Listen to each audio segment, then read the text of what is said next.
The Wisdom of Life by Arthur Schopenhauer.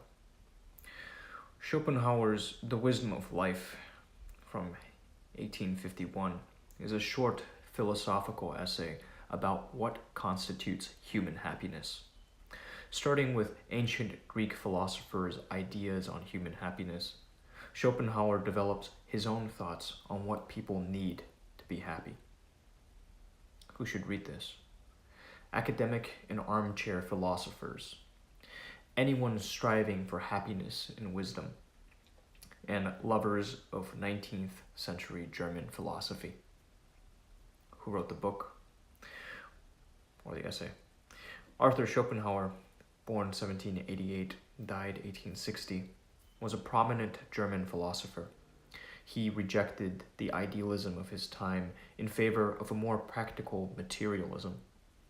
Schopenhauer greatly influenced other intellectuals, including Richard Wagner,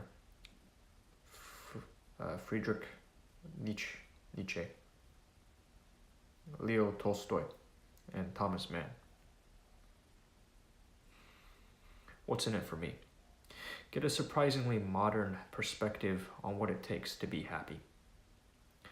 The question of what happiness actually is has puzzled humankind since time immemorial. After all, it was one of the first issues that the early Greek philosophers turned to.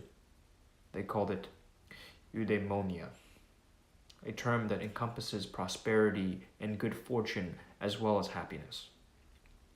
The question troubled Arthur Schopenhauer too, and in this essay he presents his own thoughts on the matter.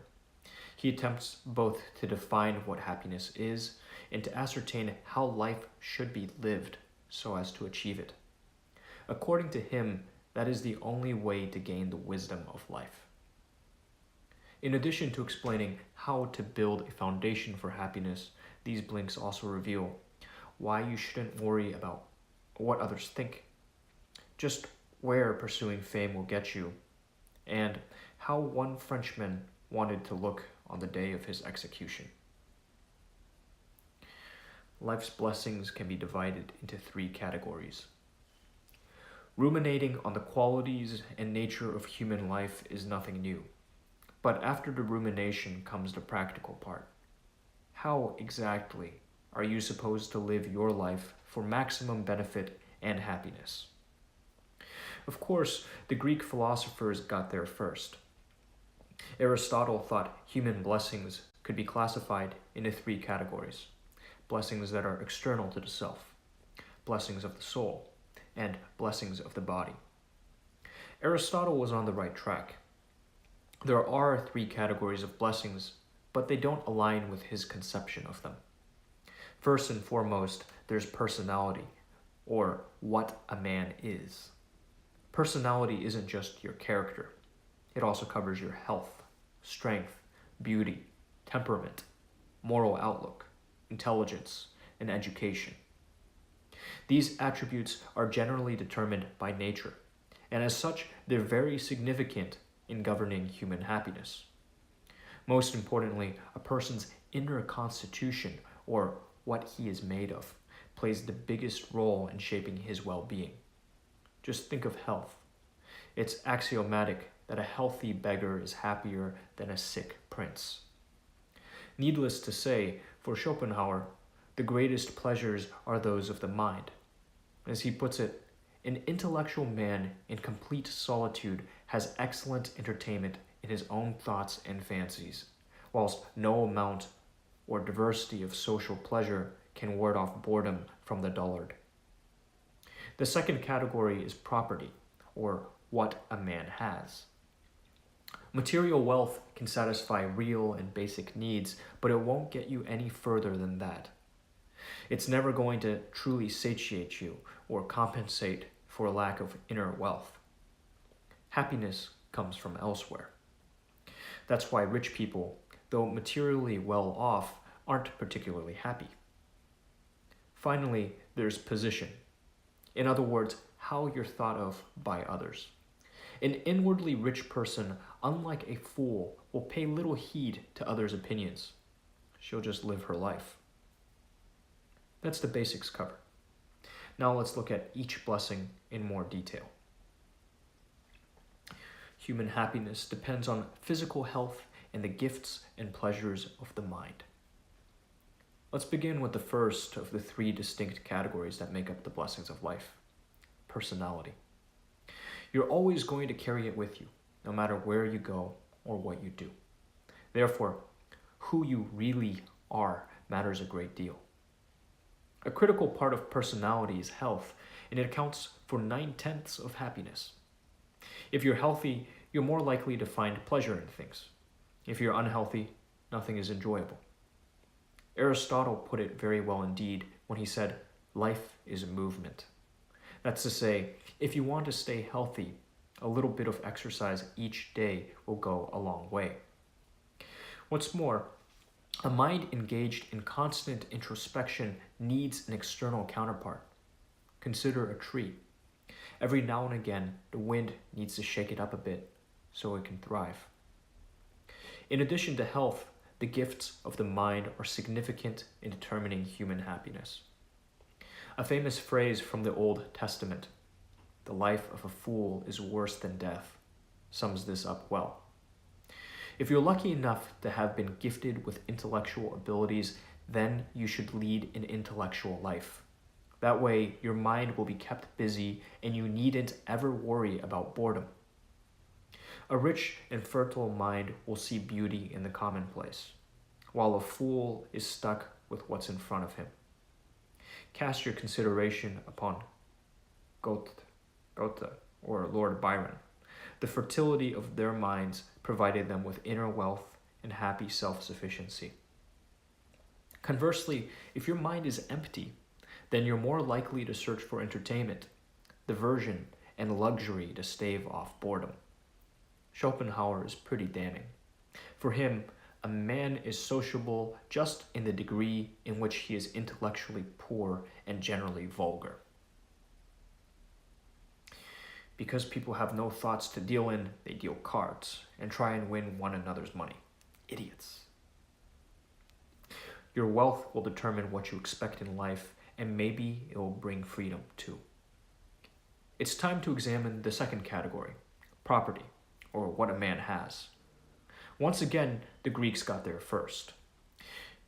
Epicurus divided human needs into three parts. Specifically, these are possessions that satiate or quell certain feelings. First off, there are natural and necessary needs. These include food, shelter, and clothing. Without them, we'd be in pain. Second, there are the natural but unnecessary needs. That is, all things that gratify the senses. These can be tough to satisfy. Finally, there are outright luxuries, which are neither natural nor necessary. And as they aren't actually needs per se, they're the hardest to fulfill. Naturally, there's a bit of overlap among the three categories because we're all different. What one person considers a luxury, for instance, might be considered a natural but unnecessary need by someone else. Once we're fed and clothed and safe from the elements, we all have different ideas of what is and isn't necessary. Moreover, we tend not to expect more than we think it possible to obtain. For instance, you're not going to notice the loss of a fine coat if you never had one in the first place. But if you're accustomed to finery, then you may be pained by the lack of it. This explains why someone born with a great fortune usually takes better care of it than someone who happens into wealth. If you're wealthy from birth, you'll see riches as a necessity that you can't afford to lose. But if you've lived your life without it, you won't worry about losing it. If you're lucky enough to have been born into wealth, what the author calls a favorable fate, then you'll probably be freer and feel more in charge of your time. Ultimately, it will result in you having a more independent mindset, too.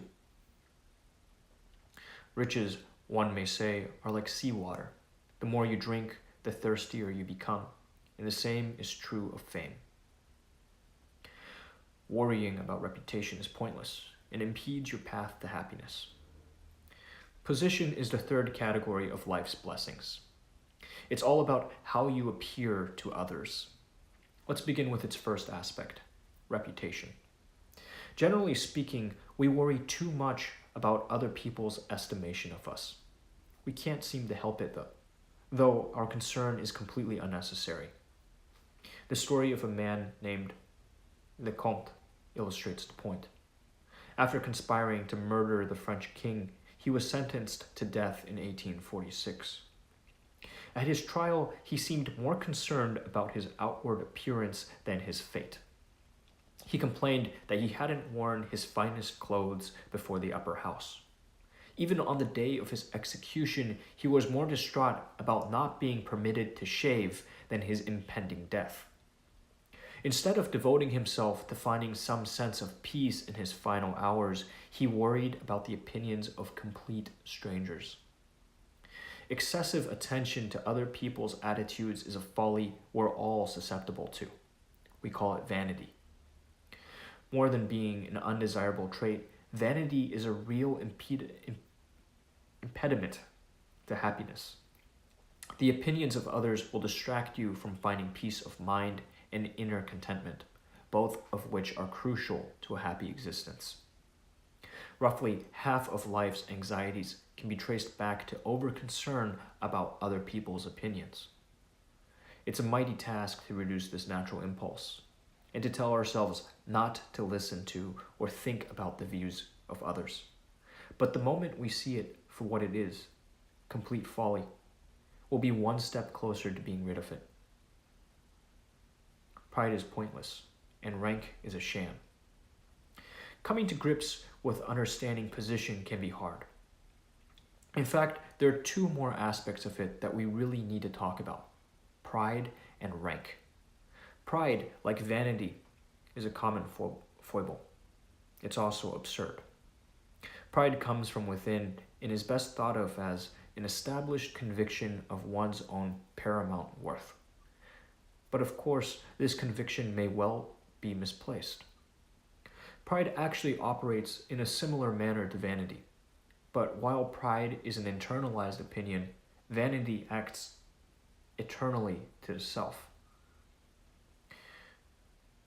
Thinking about externally.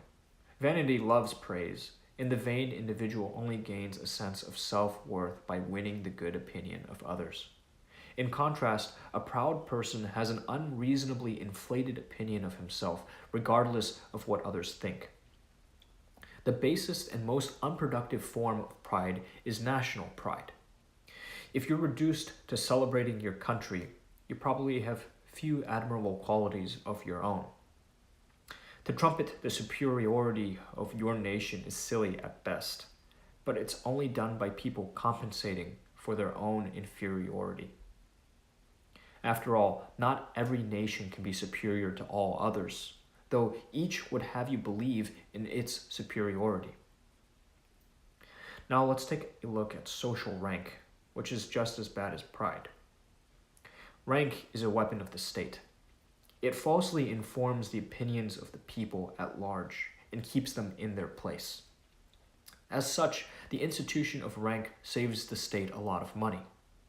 It means, for example, that public servants get paid a lot less than their monetary due, because they're supposedly also compensated by rank. Rank is really a fraud, however, because its value depends on arbitrary, artificial convention. You should respect a person because of who she is, not because of what theoretical rank she holds. The notion of honor stems from a primitive human characteristic. We'd all like to imagine that we're useful members of society. Indeed, if some impolite busybody marched up to you and said that you were useless, you'd probably feel that your honor was under attack. There are two sides to honor. One is subjective, the other subjective. Objective honor is the opinion others have of your worth. Conversely, subjective honor is your own self-estimation. As you doubtless know, society tends to judge people depending on how useful they are to society. One's opinion of oneself counts for very little.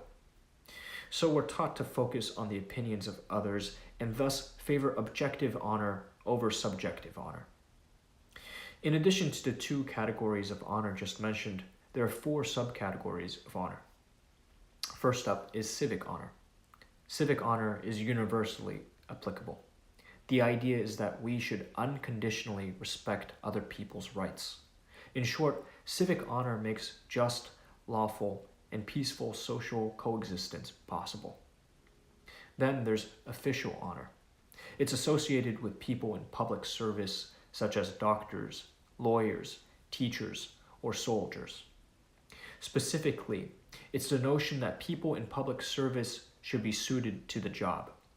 If it's generally believed that the person in office is truly qualified for the position and able to manage its responsibilities, then that person has official honor. Thirdly, there's sexual honor. This depends on the division of the sexes. Female honor dictates that a woman give herself to a man only in marriage. On the other hand, male honor requires that he look after the business of the marriage itself. Finally, there is knightly honor, which depends on expressed opinion. For instance, if someone praises you, then your knightly honor remains intact.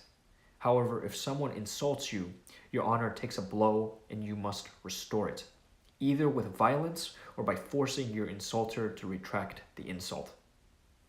This last example demonstrates the fundamental issue with honor. Although it may appear to have some use for society as a whole, it's just an element of primitive human nature and does nothing for happiness. Deserved true fame lasts in eternity, but it's only a product of underlying personality. Honor has a twin, fame.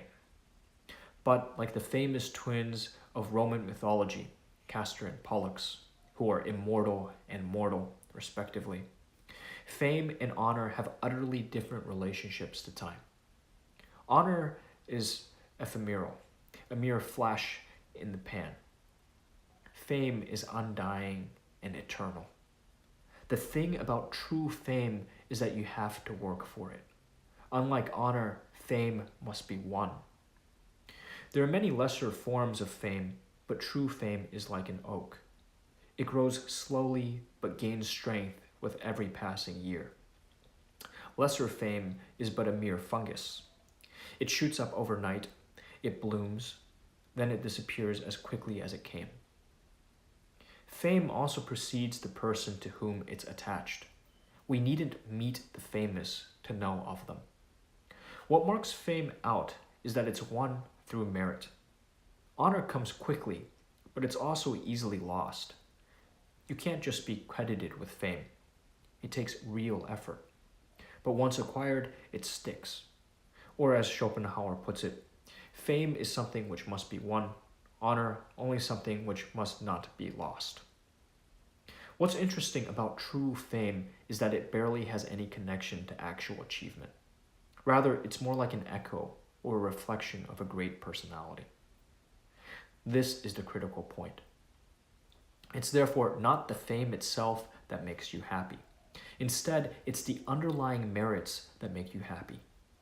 Fame is only an articulation of these deeper personal qualities.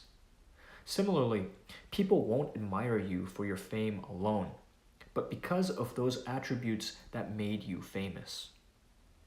Don't worry if you never achieve fame. You still possess attributes that could contribute to your happiness.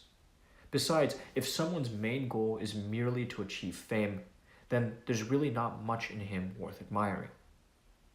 So focus on your inner life. If you have sound intellectual abilities, you should work as hard as possible to surpass the ignorant masses. And if you've been gifted with the highest mental faculties, then your studies may bestow a greater gift and put you among the poets or philosophers. Final summary, the key message in this book. There are three aspects of happiness: personality, property, and position. Personality, or what is contained in ourselves and what gives us undisturbed pleasures of the mind, is the most important of the three. Property is of lesser significance. It determines how much happiness we expect in life and may even give us some degree of freedom. Position, or how others view us, impedes happiness. It places too much weight on the opinion of others. It's also a folly to worry about it. Suggested further reading: Free Will by Sam Harris. In Free Will, author Sam Harris explains that the concept of free will is essentially an illusion. While it might be hard to believe, what we think and what we do lies mostly out of our direct control. This book explains why exactly this is and what implications it has for society at large.